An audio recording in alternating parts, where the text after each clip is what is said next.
J'ai dû regarder mon petit frère mourir à mes pieds. J'ai dû le regarder dans les yeux, alors qu'il était en train de mourir, et que je ne pouvais rien faire. » Tels sont les mots prononcés par l'un des amis de Juice WRLD au cours de ces dernières 24 heures, véritablement horribles. Un prodige musical. L'expression « génie musical » est souvent galvaudée. Cependant, Juice WRLD a fait preuve d'un incroyable talent musical dès l'enfance. Né sous le nom de Jared Anthony Higgins, le rappeur a été élevé par une mère célibataire dans la banlieue de Chicago et sa mère l'a inscrit à des cours de musique à l'âge de 6 ans. Ses professeurs n'en reviennent pas. Juice WRLD avait la capacité de mémoriser des chansons et de jouer d'un instrument en l'espace de quelques jours, et ses professeurs ont dit à sa mère que son fils avait quelque chose de spécial. Il a rejoint l'orchestre de l'école en tant que percussionniste et a appris à jouer de la guitare en 7e année.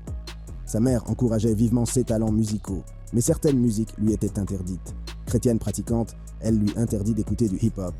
Mais en tant que jeune noir ayant grandi à Chicago, il devait être initié au hip-hop d'une manière ou d'une autre. Il a entendu du rap pour la première fois dans la maison de son cousin, qui était un grand fan de Lil Wayne, Gucci Mane, Jeezy et bien d'autres artistes. Juice écoutait ces artistes lorsqu'il se rendait chez son cousin, et lorsqu'il rentrait chez lui, il essayait de se souvenir de toutes les paroles dans sa tête. Naturellement, il y avait des paroles qu'il ne pouvait pas se rappeler. Alors il mettait ses propres paroles à la place. Bien que sa musique soit fortement influencée par le rock, Juice n'était pas naturellement attiré par ce genre. En fait, il s'est forcé à écouter du rock pour impressionner une fille. Lorsque Juice était en 5e année, une fille de sa classe a publié sur son blog un article sur le groupe de goth metal Black Veil Brides. Pour l'impressionner, Juice a décidé de devenir lui aussi un fan et d'apprendre à la connaître à travers ce groupe de rock. Dans une interview accordée au Guardian, Juice a déclaré « J'étais comme, je dois tout savoir sur eux pour pouvoir impressionner cette fille. Alors j'ai fait des recherches. Je lui ai écrit un mot. Est-ce que tu m'aimes bien, oui ou non? Elle a entouré non, mais j'ai continué à écouter la musique. Vous vous souvenez de ces iPod Classics qui ressemblent maintenant à des briques? J'en avais un rempli d'Escape the Fate, de Panic at the Disco, de Killswitch Engage. Juice s'est également intéressé au hip-hop en jouant à Tony Hawk's Pro Skater et à Guitar Hero. Juice s'est alors rendu compte qu'il aimait le rock et c'est devenu l'une de ses passions. Juice était aussi un grand amateur de sport, en particulier de basketball et de baseball. Il était naturellement doué pour le baseball et il a même pensé que cela pourrait être une carrière à l'âge adulte. Mais c'est au lycée qu'il a commencé à se passionner pour la musique. Lors d'une interview avec Zane Lowe, Juice a déclaré « Au lycée, et même avant, j'étais bon en freestyle. Puis j'ai commencé à rapper et j'ai enregistré quelques disques qui n'avaient aucune substance. Je me suis dit, pourquoi ne pas mettre tout mon cœur dans ce que je fais ?» La carrière musicale de Juice WRLD commence à s'épanouir, mais un autre aspect de sa vie n'en est qu'à ses débuts, sa toxicomanie. Consommation de Percocet. Croyez-le ou non, Juice buvait du lean dès la 6e année et a pris du Percocet pour la première fois à l'âge de 14 ans. Le Percocet est un médicament antidouleur qui est également utilisé comme drogue récréative. Ce qui est tragique, c'est que c'est son amour du hip-hop qui l'a poussé à consommer ces drogues. Dans une interview accordée à Adam22, il a déclaré « La triste réalité est que les jeunes fans de hip-hop admirent leur rappeur préféré. Il est également naturel que les jeunes fans de hip-hop reproduisent le comportement d'un artiste célèbre. » À 15 ans, Juice commence à enregistrer des chansons sous le nom de Juice the Kid. Ce nom fait référence à Tupac, qui jouait un personnage appelé Juice dans un film portant le même nom. À l'époque, Juice avait une coiffure similaire à celle de ce personnage. Juice a également commencé à collaborer avec les producteurs Nick Mira et Sid Epsu. Mira a créé un rythme à partir de la chanson Shape of My Heart de Sting, que Juice WRLD a utilisé pour sa chanson Lucid Dreams. Lil Bibi, rappeur de Chicago, a également découvert Juice WRLD par l'intermédiaire de son frère. Lorsqu'il a entendu Lucid Dreams, il a dit à tout le monde que c'était la meilleure chanson qu'il avait entendue en 10 ans. À l'époque, Lucid Dreams n'était qu'une chanson flottant sur SoundCloud et ne menant nulle part. Juice avait manifestement besoin d'une promotion et d'un management approprié et Bibi l'a pris sous son aile. Cette chanson représente le son de Juice. Elle est le résultat d'un enfant écoutant à la fois du hip-hop et du rock et résume le son emo rap dont Juice était le pionnier. Juice se comparera plus tard au chanteur Kurt Cobain, qui, dans les années 1990, était considéré comme la voix des jeunes souffrant de dépression et de tristesse. Juice s'est même qualifié de Coden Cobain.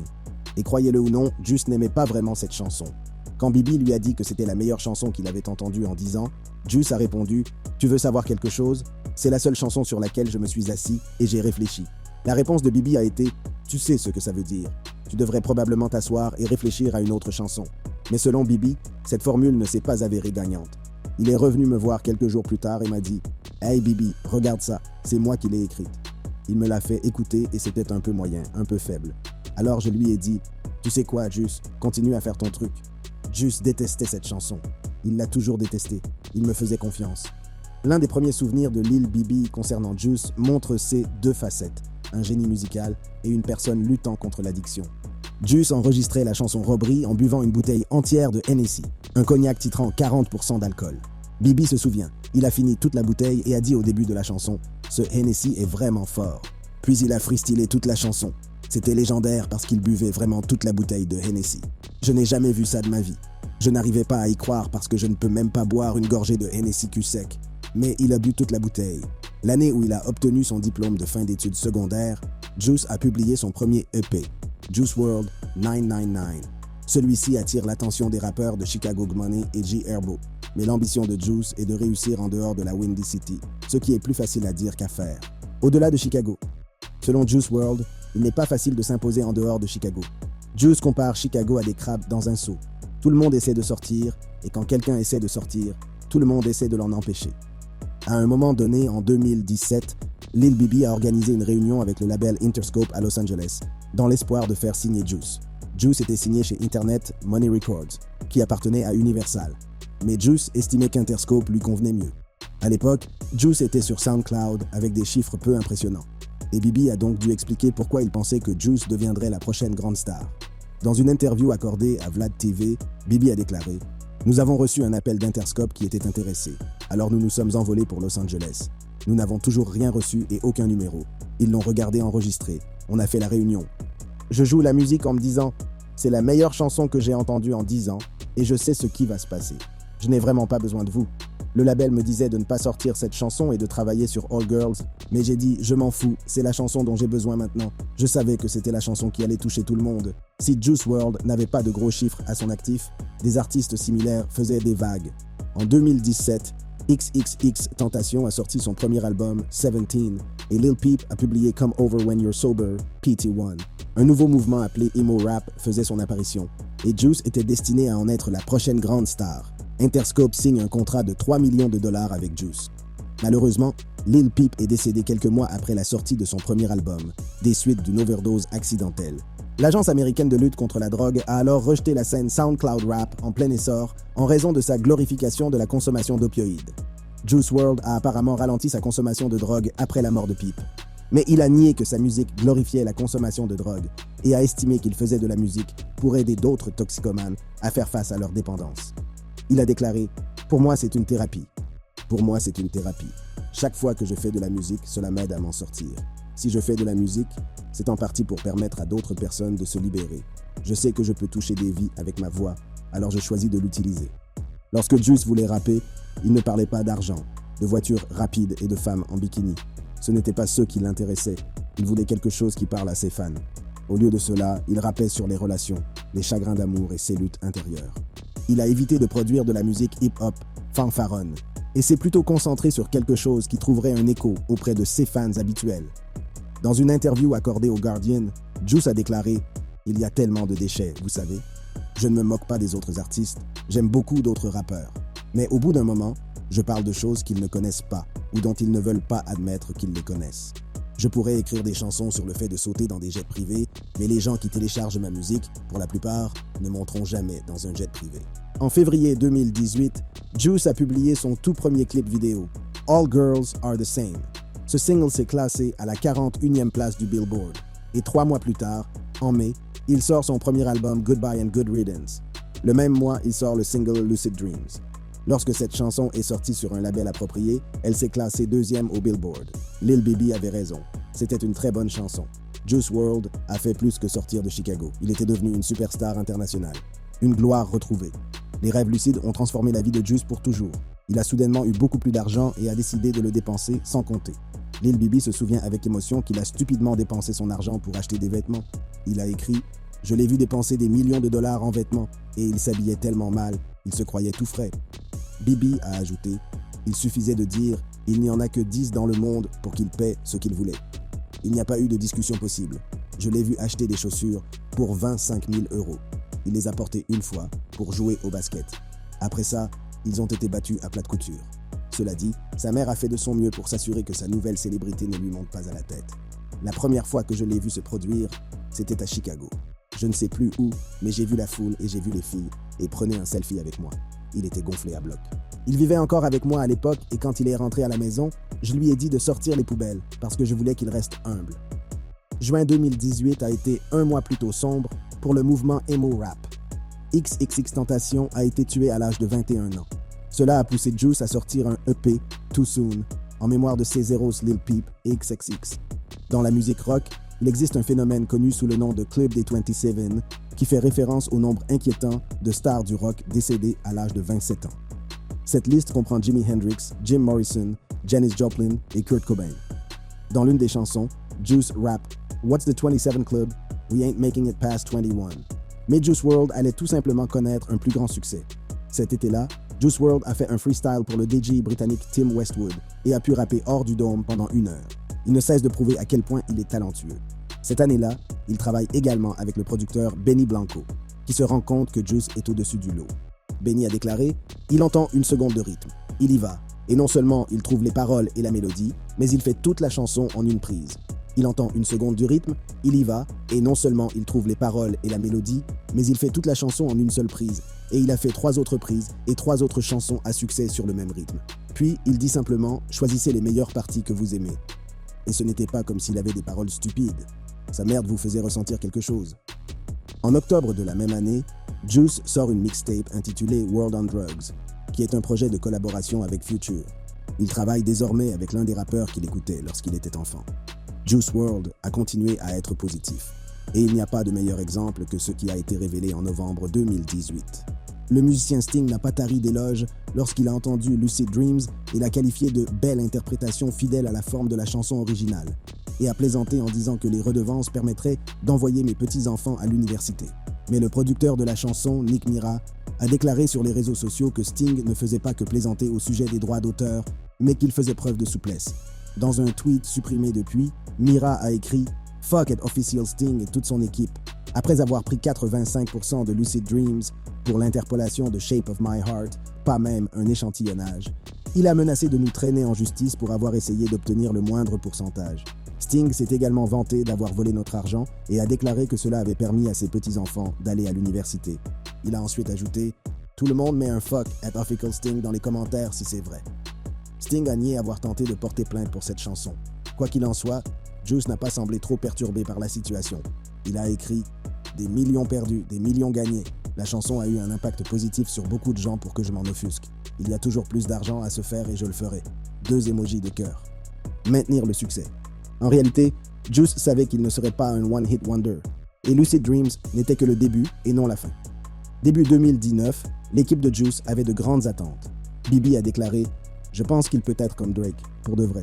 Je pense qu'il peut être comme Drake, pour de vrai.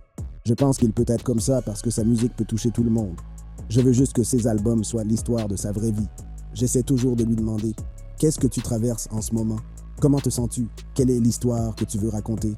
À ce moment-là, le manager de Juice était Peter Gideon Wo qui a déclaré « Je crois totalement au plus profond de mon cœur qu'il est le GOAT et la seule personne qui peut vous ravir le trône, ou qui que ce soit d'autre que vous voulez placer au sommet du rap game. Si c'est Travis, si c'est J. Cole, j'ai l'impression qu'il est l'avenir du rap. Ça peut lui prendre 5 ans, mais je pense qu'il va y arriver et que ce trône sera le sien. » Juice WRLD est sorti son 2e album, Death Race for Love, qui a atteint la 1re place du classement des albums du Billboard. La pochette a été conçue dans le style d'un jeu PlayStation.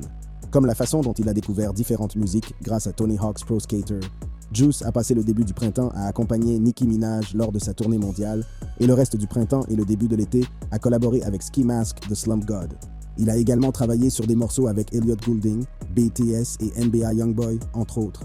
Pendant sa tournée, HBO tournait un documentaire sur Juice WRLD. Ils ont trouvé qu'il était un livre ouvert et qu'il partageait tout avec eux. Tommy Oliver, le réalisateur du film, a déclaré « Il était à la fois désireux et capable de parler des choses qu'il traversait sans filtre, sans honte et sans se soucier de la façon dont cela serait reçu. Pour tant de gens qui ont tendance à refouler les choses ou qui n'ont pas la langue pour en parler, voir quelqu'un qui est prêt à le faire et qui peut faire de la musique incroyable avec ça, je pense que c'est quelque chose de vraiment spécial. » Dans le documentaire, un moment assez effrayant, montre ce qui allait se passer. Juice montre à la caméra sa langue sur laquelle 5 pilules attendent d'être avalées. Il la lave avec de l'eau et s'adresse à la caméra. Quand nous mourrons tous les deux, nous demanderons à quelqu'un de l'éteindre. La petite amie de Juice a révélé par la suite que Juice souffrait de dépression clinique. Il s'agit d'une maladie pour laquelle, peu importe l'argent que vous possédez ou l'amour que vous portent vos amis et votre famille, vous pouvez toujours être déprimé. Comme elle l'explique, même quand il avait toutes les raisons d'être heureux, il ne l'était toujours pas. Même lorsqu'il avait toutes les raisons d'être heureux, il ne l'était toujours pas. Et c'est évidemment une maladie mentale. Si vous avez une famille, une petite amie, de l'argent, le travail que vous voulez mais que vous êtes toujours malheureux, c'est que votre cerveau ne fonctionne pas correctement et que vous avez besoin d'une aide professionnelle. À l'automne, Juice devait partir en tournée en Australie, mais la police était à ses trousses. La police en était arrivée au point de fouiller son avion privé pour voir ce qu'il y avait à bord. Finalement, il a été autorisé à se rendre en Australie, mais c'était un autre signe de ce qui allait se passer. Des sources ont déclaré à TMZ que les agents des douanes ont procédé à des fouilles sur lui et son entourage à l'aéroport de Los Angeles. L'avion a pu décoller, mais Juice était désormais dans leur collimateur. La triste réalité, c'est que le seul obstacle au succès de Juice, c'est lui-même. Ses amis sont décidés de sauver leur ami, non seulement pour sauver sa carrière, mais aussi pour sauver sa vie. Amis inquiets. Ses amis savaient également que, comme beaucoup de toxicomanes, Juice cachait la quantité de drogue qu'il prenait. Max Lord, l'ingénieur du son de Juice, a déclaré « Nous commencions tous à nous inquiéter de la quantité de pilules qu'il prenait. Nous commencions tous à nous inquiéter de la quantité de pilules qu'il prenait. Il cachait et compartimentait les quantités qu'il prenait avec différentes personnes. Il entrait dans le studio et faisait comme s'il ne s'était pas défoncé du tout ce jour-là, et il en prenait une certaine quantité avant que je ne lui dise « Frère, non, calme-toi ». Ensuite, il montait à l'étage et traînait avec les autres et faisait la même chose. Une fois la tournée australienne terminée, Lord et d'autres amis ont décidé d'affronter Juice. Nous venions de faire tomber beaucoup de barrières avec lui. Avec quelques autres personnes, nous étions venus le voir en larmes, en lui disant « Nous sommes inquiets pour toi, et nous avons peur de te perdre si tu continues à avoir ces habitudes. Nous devons faire quelque chose. » Il a accepté. Nous avons réservé un traitement pour plus tard, à partir du 22 décembre. C'était le plus tôt qu'il pouvait le prendre en charge. Cela fait mal. Ça fait vraiment mal. Le 2 décembre, Juice WRLD a fêté son 21e anniversaire. Ce jour-là, il s'est entretenu avec sa mère et lui a parlé franchement de sa dépendance. Sa mère s'est souvenue de cette conversation dans une interview et a déclaré « Il m'a dit qu'il allait se rendre dans un endroit dans quelques semaines pour obtenir de l'aide. Il avait accès à tellement de choses. Il y avait tellement de choses à sa disposition. C'était difficile à voir. Il savait que c'était ma plus grande crainte. Ce n'est pas comme s'il avait essayé de me cacher ce qu'il faisait. Il était honnête. J'ai compris qu'il s'agissait d'une dépendance et qu'il avait besoin d'aide. J'essayais simplement de l'amener à prendre conscience de la gravité de la situation. Juice était prêt à partir en cure de désintoxication, mais les choses n'étaient pas si simples. Bibi se souvient, il a accepté de le faire, parce que c'était comme arracher des dents avec lui. J'ai découvert qu'il prenait 4 Percocets à la fois. J'ai commencé à paniquer. Je me suis dit, c'est quoi ce bordel? J'ai commencé à dire aux gens, il faut envoyer ce gamin en cure de désintoxication. Je le dis à tout le monde parce que je me dis que c'est beaucoup. Parce que tous les gens que je connais n'en font qu'un au maximum. Puis, ce qui semblait inévitable, les choses se sont effondrées. Les dernières heures de Juice WRLD. Le 8 décembre, Juice WRLD et son équipe s'envolaient de Los Angeles pour Chicago. Des images ont été diffusées de Juice WRLD dans l'avion, qui a passé son temps dans le ciel à faire l'imbécile et a passé du temps avec ses amis. C'est lorsqu'il est rentré chez lui, à Chicago, que les choses ont pris une tournure dévastatrice. À l'aéroport Midway de Chicago, des témoins se souviennent de l'avoir vu marcher dans l'aéroport et faire une crise d'épilepsie. Les forces de l'ordre ont déclaré que lorsque les ambulanciers sont arrivés sur les lieux, il saignait de la bouche. Il a été transporté à l'hôpital par les pompiers de Chicago, mais son décès a été constaté à son arrivée à 3h15. Une autopsie a été pratiquée, mais elle n'a pas été concluante. Au fur et à mesure que la nouvelle de sa mort se répandait dans le monde, de nouveaux détails sont apparus. Apparemment, lorsque l'avion a atterri, les autorités fédérales les attendaient. Comme lors de sa tournée en Australie, la police a voulu fouiller l'avion une nouvelle fois. Les autorités ont été informées que des drogues et des armes étaient transportées dans l'avion. À l'arrivée de l'avion, à 2h du matin, des policiers étaient là pour les accueillir. Dans l'avion, des chiens renifleurs ont trouvé plusieurs sacs de marijuana et plusieurs bouteilles de codéine. 3 armes à feu ont également été trouvées dans l'avion. Pendant la fouille, Juice WRLD a été pris de convulsions. Sa petite amie a dit aux agents qu'il avait pris des comprimés de Percocet. Juice a donc reçu un antidote appelé Narcan, qui l'a ranimé, mais seulement temporairement. Des sources non identifiées de TMZ ont affirmé que Juice avait avalé des pilules avant d'atterrir afin de pouvoir cacher les drogues aux autorités. Cependant, une autre source s'est déclarée prête à dire que ce n'était pas le cas. Le photographe de Juice, Chris Long, a été tellement frustré par la désinformation sur ce qui s'est passé au cours de ces dernières heures qu'il a décidé de rétablir la vérité. Parlant de sa dépendance à cette époque, il a déclaré « J'étais vraiment accroché. La quantité qu'il prenait quotidiennement était absurde et il cachait à presque tout le monde la quantité qu'il prenait réellement. Tout le monde autour de lui essayait vraiment de le faire ralentir. Lorsqu'il a accepté de suivre une cure de désintoxication, c'est parce qu'il voulait réduire sa tolérance. Il ne voulait pas arrêter. J était censé partir en cure de désintoxication ce mois-là. Nous avons essayé de faire des choses positives tous les jours, comme faire de la moto tout-terrain ou du paintball, pour rester occupé et ne pas prendre de pilules. Mais tous les soirs, quand il entrait dans le studio, c'était fini. Il adorait ça. Je n'ai jamais pensé qu'il ferait une overdose. J'ai toujours eu peur de prendre des pilules mal pressées et j'ai donc acheté des bandelettes de test. J'ai testé chaque lot qu'il recevait, mais personne ne savait combien il prenait vraiment parce qu'il le cachait. Une fois que Max et moi avons commencé à compter les quantités qu'il prenait et la vitesse à laquelle il les consommait. Chris se souvient ensuite de moments horribles.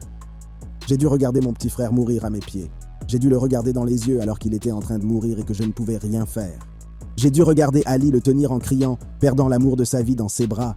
Et je n'arrête pas de penser à lui, encore et encore, là sur le sol. Et je le regardais dans les yeux. C'est comme ça que j'ai dû lui dire au revoir. C'est gravé dans mon cerveau. Je veux que ça s'arrête. Chris a également précisé que Juice WRLD n'avait pas avalé un tas de pilules pour les cacher aux flics. Cela n'avait tout simplement aucun sens. Comme l'explique Chris, il n'avait pas à s'inquiéter. Il savait que les flics étaient là avant que nous n'atterrissions. Nous avons mis la sangle dans mon sac, tout allait bien, j'avais un casier judiciaire vierge et je suis propriétaire d'un registre. Je n'ai eu aucun problème à accepter cette accusation. Il n'a pas avalé un tas de pilules parce que la police se trouvait à l'aéroport. Il aurait pu les jeter dans les toilettes s'il s'en souciait. En fin de compte, Juice WRLD a prophétisé sa propre mort. Il n'a pas dépassé les 21 ans. L'héritage de Juice. Alors qu'il semblait que tous les faits et informations concernant la mort de Juice WRLD avaient été élucidés, la petite amie de Juice WRLD a posté une vidéo qui ajoute encore au mystère de ce qui s'est passé ce jour-là. Elle a déclaré « Je suis restée discrète pendant plus d'1 an et demi. J'ai été discrète pendant plus d'1 an et demi. Je me suis renfermée sur moi-même. Je me suis éloignée de tout le monde parce que je savais ce qui allait se passer. Si les gens savaient ce qui s'est passé la veille du décès de Jarad et le jour où Jarad est décédé et tout ce qui s'ensuit, je ne peux pas en parler pour l'instant. Mais je le ferai, je le ferai. Je dois juste m'assurer que je suis en sécurité. Sachez que vous avez tout mon soutien. Je ne peux pas laisser l'héritage de Jarad être ce qu'il estimait être Jarad. Ne traiterait jamais ses fans comme ça. Ça a toujours été une question d'argent et Jarad a gagné assez d'argent pour ne pas avoir ce problème. À la suite de son décès, la mère de Juice WRLD a publié une déclaration au nom de la famille. Le texte est le suivant. Nous aimions Jarad de tout notre cœur et nous ne pouvons pas croire que le temps que nous avons passé avec lui a été écourté. Comme il l'a souvent dit dans sa musique et à ses fans, Jarad s'est battu contre une dépendance à des médicaments sur ordonnance. La dépendance ne connaît pas de frontières et son impact va bien au-delà de la personne qui la combat. Jarad était un fils, un frère, un petit-fils, un ami et bien plus encore pour de nombreuses personnes qui souhaitaient plus que tout le voir vaincre la dépendance. Nous espérons que les conversations qu'il a entamées dans sa musique et son héritage aideront d'autres personnes à gagner leur combat, car c'est ce qu'il voulait plus que tout. Nous savons que l'héritage d'amour, de joie et d'honnêteté émotionnelle de Jarad restera gravé dans les mémoires. La mère de Juice WRLD n'a rien pu faire contre le fait que son fils lui ait été enlevé. Ce qu'elle pouvait faire, c'était contrôler sa réaction. Elle a décidé d'utiliser sa nouvelle plateforme pour aider les personnes confrontées aux mêmes difficultés que son fils et faire en sorte qu'aucune mère ne se retrouve dans la même situation horrible. Dans une interview accordée à Hot 97, elle a déclaré « C'était dévastateur, mais j'ai décidé très tôt de ne pas cacher le fait qu'il était mort d'une overdose. Je ne voulais pas garder ce secret parce que beaucoup de gens sont confrontés à cela tous les jours. Je lui ai dit « Si tu as de l'anxiété, tu dois te faire soigner correctement au lieu de te soigner toi-même. » Je lui en ai parlé. Je lui ai dit que ma plus grande crainte était qu'il fasse une overdose. C'est pourquoi j'ai pris la décision d'en parler à d'autres personnes. Je ne peux pas garder le secret. Et bien sûr, la mort de Juice WRLD a également frappé la communauté hip-hop de plein fouet. Mais comme des rappeurs comme XXX, Lil Peep, Mac Miller et d'innombrables autres étaient déjà décédés, il était d'autant plus difficile d'accepter qu'un autre rappeur vienne s'ajouter à la liste. Drake a déclaré « J'aimerais que tous les jeunes talents vivent plus longtemps. J'aimerais que tous les jeunes talents vivent plus longtemps. Et je déteste me réveiller en entendant qu'une autre histoire pleine de bénédictions a été interrompue. » Lil Durk a déclaré « Il était comme une icône. Je ne le dis pas seulement parce qu'il est mort, mais il avait l'avantage d'être le prochain venant de Chicago, comme le prochain Kanye, parce qu'il était intelligent. » C'est alors que Vic Mensa a dit quelque chose d'intéressant. Il a dit « Je pense qu'en tant que membre de la communauté hip-hop, nous devons assumer la responsabilité des choses que nous disons. » Nous devons reconnaître que les choses dont nous parlons influencent les enfants. Ainsi, Lorsque nous véhiculons un message de Lean, de Percocets et de Xen, nous polluons l'esprit des jeunes. Nous avons la responsabilité de leur donner un vrai message. Juice WRLD a aidé les gens grâce à sa musique, et sa mort a, espérons-le, suscité un changement pour aider les gens à leur tour. Merci beaucoup d'avoir regardé. Je vous invite à cliquer sur certaines des vidéos que vous voyez devant vous.